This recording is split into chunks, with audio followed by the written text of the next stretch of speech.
So the first job that the AI has asked me is to map out our growing space, right? And I'll put the video here somewhere of the prompt that I use, and then also the questions that it's asked me, and then also how I save this information so that I can use it later on. So what it's first asked me, you'll see it in the video, I'll have it posted here anyway, is where am I in the UK and what growing spaces do I have? And I said London, UK for me, and then I had 12 kitchen raised garden beds. 11 of those are 100 by 200, and then one of those to the side is 120 by 240, so I put two together. And then it's asked me questions like, what soil do you have sun, and all of this information, which you can ask it to define for you. I've learned this from an RHS book called How to Grow Food Anywhere, and although AI can do a lot of this and to prompt you, I do still recommend you buy some good educational books to refer back from, because sometimes you don't know what questions to ask or how to ask them or how to answer them. So that's my first recommendation, is How to Grow Food Anywhere. Is for your personal information, is for your personal knowledge, so you can use this a little bit easier. But if you don't want to do it, it will be a little bit harder. There'll be a bit more back and forth, but it will still be okay to do. So this was the first job, is to map out your area, which you've seen, and again all of the prompts that I've used are going to be down in the description. The second one is for seed organization, which I'll go through now. So the second thing I would like AI to help me with in the garden is keeping track of my seeds. So I normally have them in this seed box, which is perfect. They've kept them really nice and organized, but not in a way that I know when to sow them. So what I went through is done February, March. I'm sure we've all done something like this and still had packets of seeds left. So what I've done is went and bought a CD case and put all of the seeds, it broke while I was doing it, all of the seeds with their names and varieties facing forward. And then what I'm going to do is take some photos within the chat box of ChatGPT and ask it to identify the seed and also what variety it is, and then to make a note of it, and also to group seeds together. So I don't have Brussels sprouts and then all of this, like Brussels sprouts variety, or let me say like the lettuce, I have loads of lettuce seeds, so just put lettuce, Lola Rosa, or lettuce, this one. I'll do that, and then I'll come back and show you what the list looks like, and then also where to keep it in that notes compartment, document. So then all you need to do is just copy and paste your whole document, and then it will give you suggestions of what to plant out, and then also what to sow in the greenhouse as well, to succession plant out in a few weeks. And so to recap, we've mapped out the bed. ChatGPT has asked me where I'm growing it, the conditions, how much sunlight it gets, what soil I have. Then secondly, I have organized all of my seeds into, this is an old CD tray thing. We've organized all of these and we've created a list underneath our growing space. So ChatGPT knows what seeds we have. So when we ask it what we can sow now, either direct or in the greenhouse, matching our growing space, it knows what we have. So the next step is to ask it, based on my growing situation, my growing space, what can I sow direct, or what can I sow in the greenhouse? And then I have also, because I want to use this space as much as possible, I concentrate on companion planting and then also succession planting, and that is in the prompt that I ask it. So here I'll add my notes page. I keep saying that it's a notes page or apps or anything like that. You can have this written down if you want. What works for me is having it in my phone. So I have this notes app that I just copy and paste all of the information. It should be here, there. And then the prompt is right at the end. And then the prompt will kickstart the ChatGPT, and then ChatGPT will then give you the recommendations after. So hopefully, I'll have this down there now. Again, all of the prompts are going to be in the description. So all you need to do is to copy and paste the prompt and then answer the questions based on your own knowledge. One caveat of this is ChatGPT isn't the expert of your space. Everyone will be the expert of where you're growing your food. So an example of this, currently in bed number 1, which is just over here, is 120 by 240. It's currently got sweet corn in. It did have garlic in, and it's got banana shallots as well.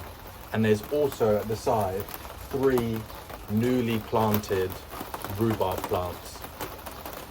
ChatGPT, or if you're new, doesn't know that this area floods about 4 inches, right? And this is where you're the expert. You might not know this straight away, and it might take a year or 2, but I know if I keep the rhubarb there, it's gonna rot away. So before the winter comes, I need to dig this up and move it into bed number 1, 2, 3, 4, 5, 6, 7, 8, 9, or 10.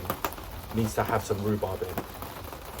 But this is the sort of caveats of it won't know everything until you tell it everything. And the best thing you can do is become an expert of your growing space. So let's go through the planting guide and see what it's recommending me to do today, that I can do today. Before I do the final run through, I'm going to take a picture of the bed and do a voiceover of what ChatGPT is asking for me to do, so you can see the actual growing space, what it looks like on the Notes app, and then also what the response looks like from ChatGPT and how that all runs together. Because I think that will be the best examples that I can give, is showing you what the actual grow space looks like and also what the greenhouse looks like based on the recommendations.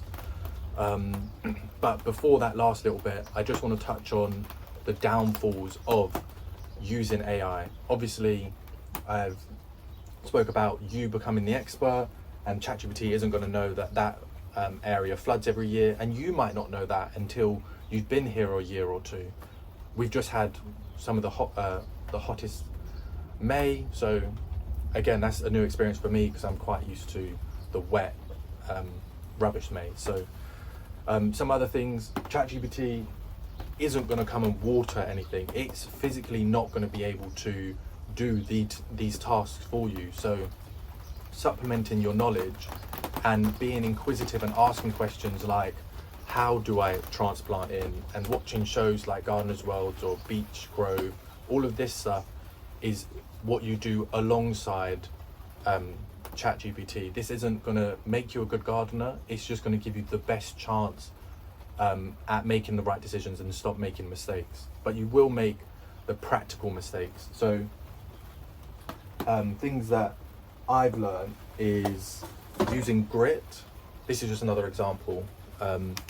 I use grit on top of the pots, and that's so the soil doesn't dry out too much and then become hydrophobic, so it doesn't water as easily. But that's not something ChatGPT's taught me, that's just something that I picked up along the way. So all of the stuff in the greenhouse that stays in here for the summer gets a level of a layer of grit, and then that stops it drying out, and then it's harder to water then.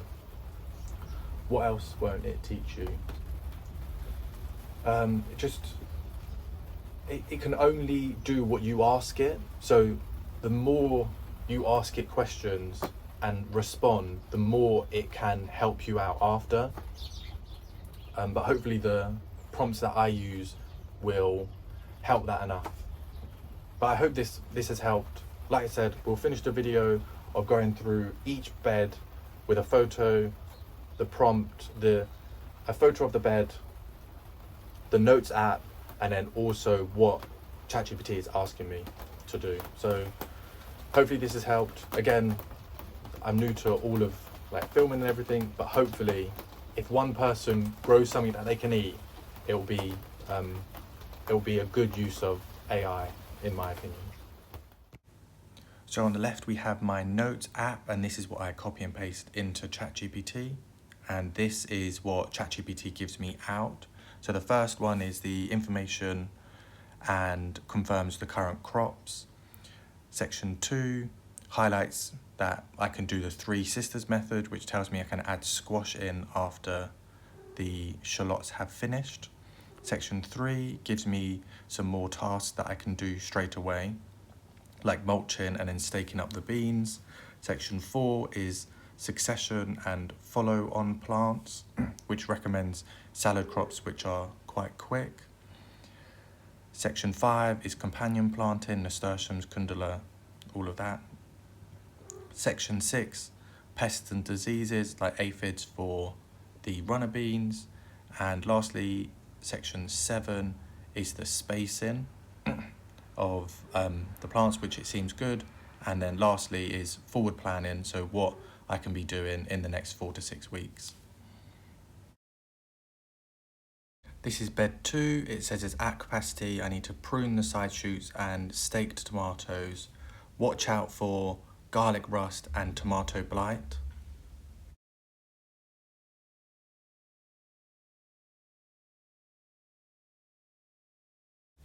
Bed number 3 says it's at capacity again, and I need to thin out the radish. Also, I need to watch out for slugs and carrot fly. But I companion planted the onions to combat the carrot fly, so hopefully that should be okay.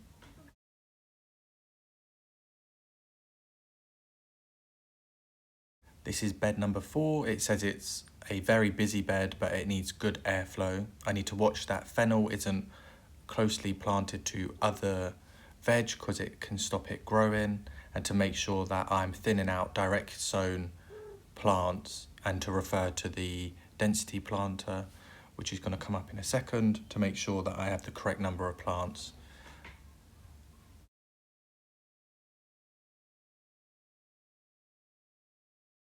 This is bed number 5. It says it's over planted and I should keep it netted, and because it's over planted I should feed to make sure that these are growing correctly. But I have again planted lots in here, including the companion planting marigold, so that could be what's triggering the overplanted.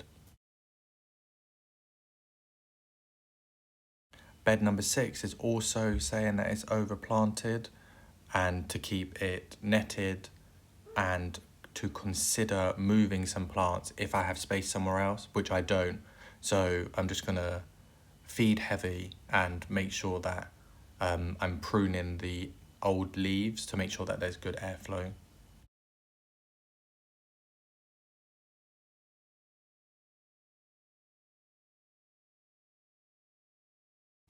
Bed number 7 is overplanted.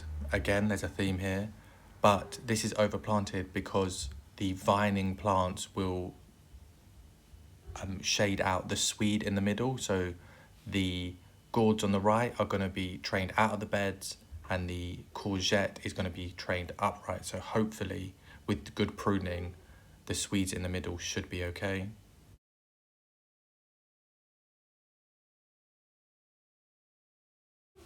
This is bed number 8, our first well-balanced planting.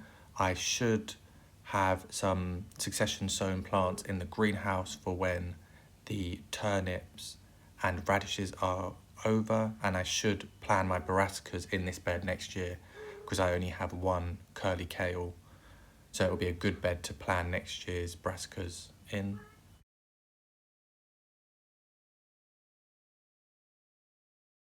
Bed number 9, this has got the curly kale and cauliflower in the middle. It says that I need to thin out my cabbage in the middle, and no succession plants needed because the kale is going to take us over to winter. And lastly, bed number 10 is well planted, well balanced planting, and I should be planning for a succession planting in 10 weeks time to replace the beetroot. The spinach should be producing until the winter. This is the end of the video. I really hope this helps someone grow some veg. I didn't do beds number 11 and 12 because they're cut flower beds. They just got dahlias and gladioli in, which I don't need any help with, so I didn't add that in. But it may not be, you might not use all of these prompts. You might just use the one at the end, but I feel like this is a sort of complete overview, and this will enable people to have the best chance of growing veg as possible.